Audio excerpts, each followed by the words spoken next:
আপনাকে আমার ভালো লাগে।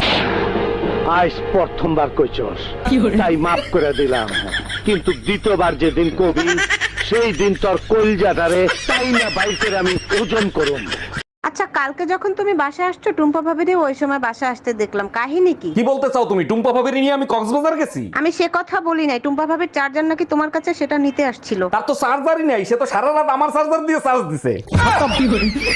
Bye bye, tata, good bye. আচ্ছা শোনো, আমাদের বিয়ের কথা কি তুমি বাসায় বলছিলা? হ্যাঁ বলছি, কিন্তু বাসা থেকে রাজি হচ্ছে না, কি করব বলো তো? তুমিই তো বলছিলা তোমার এক কথাই নাকি তোমার বাবা মা রাজি হয়ে যাবে। আরে বাবা মা তো রাজি আছে, কিন্তু স্বামীকে বোঝাবো কি করে?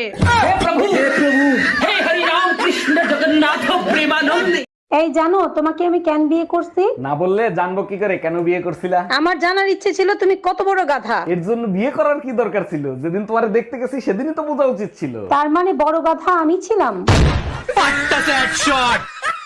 স্বামীর মুখে মুখে তর্ক করার কারণে স্ত্রীর জেব্বা কেটে দিল এক স্বামী। আমি বিশ্বাস করি না, আমি দেখবো কোথায় লেখা আছে, দেখাও। ক্লাস 5-এ 5 বার করছস ফেল, ইংলিশ পড়তে পারবি? নে পড়ে দেখ। আরে মিম, শুনলাম তোর বয়ফ্রেন্ড নাকি অ্যাক্সিডেন্ট করছে, তা এখন কি অবস্থা? আর বলিস না, আজ 3 দিন ধরে বিছানায় পড়ে আছে, দাঁড়াচ্ছে না। বলিস কি? এটা তো খুবই জটিল বিষয়। তা নাড়া দিয়ে দেখছিনি? ওরে কুত্তা, আমার বয়ফ্রেন্ড দাঁড়াচ্ছে না।